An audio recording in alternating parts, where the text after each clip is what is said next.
Before I start, I want to say, if you're into real, raw stories like this, hit that subscribe button and drop your thoughts in the comments. I promise, you'll want to be part of this conversation.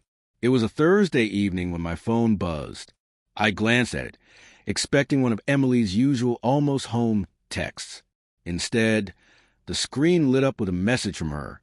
Mountain cabin girls trip extended. The connection is bad. Something about those words hit me like a cold wave. I blinked, rereading them. Extended?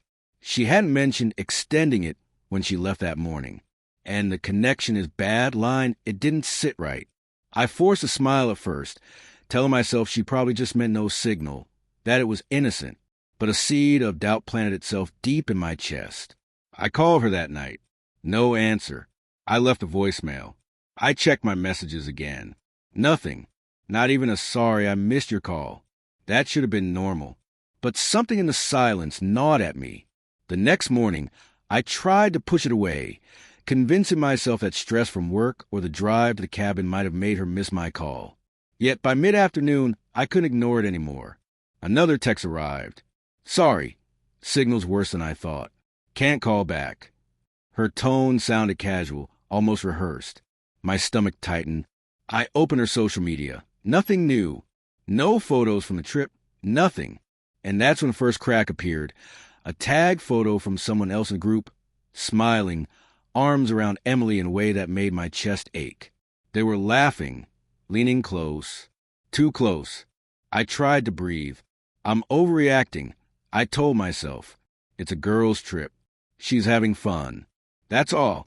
But the little signs kept piling up. Calls I missed when she didn't leave a message. Texts that she supposedly sent but never appeared on my phone. Small lies about plans she had. And then just a hint of perfume on the phone when she called once from a bad signal. I knew that scent. Not hers. Not the one she wears. My mind started chasing shadows, replaying every smile, every touch over the last few months. Were they all just lies? 2 days later, curiosity and dread collided. I logged into a group chat she had with her friends. My heart thumped in a way I hadn't felt in years. And there it was, a casual message from one of her friends. Emily and Jake had a long night. They're hanging at the cabin alone today. No worries about the others. I stared at the screen, my fingers trembling. My head felt like it was splitting in two. Jake, I knew that name. A guy she met at her yoga class. Always just a friend. Except this time, the photos, the tags, the messages, they were all pointing somewhere I wasn't ready to go. I spent the next hour scrolling through everything. Texts accidentally left open on her iPad. Old messages I hadn't seen. Little flirty jokes that weren't just jokes. My mind screamed at me to turn away, but I couldn't. Every message was a shard of glass in my chest.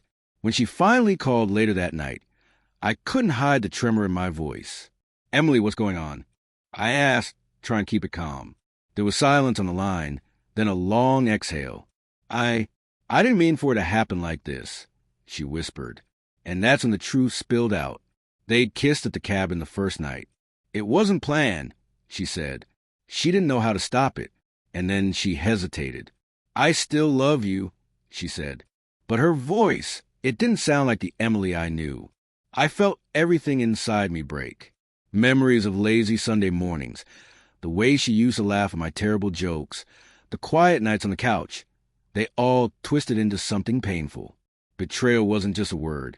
It was every touch and every whispered promise suddenly hollow. I wanted to scream, to beg, to make her explain why, but my voice caught. Instead, I listened to her trying to justify it, trying to plead for understanding. And I realized something. I didn't need to understand. I needed to protect myself. The next day, I packed a bag, feeling like I was leaving part of my soul behind. She tried to stop me, tears in her eyes, and for a fleeting moment, part of me wanted to stay, to forgive, to pretend none of this had happened. But betrayal isn't something you can pretend away. As I walked out the door, I whispered one last thing. I loved you, Emily. I still do. But I can't stay where I'm not safe. I didn't look back. Not because I didn't want to, but because I had to keep moving forward. Pain would linger, sure, but there's a strange kind of strength in walking away from someone who broke the trust you built your life on. Now, I spend nights replaying what happened, learning to separate the love I had for her from the lies that came with it. I still ache, but I've started to breathe again. I've started to reclaim the part of me that was lost in doubt and deception. So if you've ever faced betrayal, listen to that gut, trust the signs, and never feel guilty for protecting yourself. And for anyone watching, share your thoughts in the comments. Have you ever felt that gut punch of discovering a hidden truth? Let's talk about it, because sometimes just being heard is the first step in healing.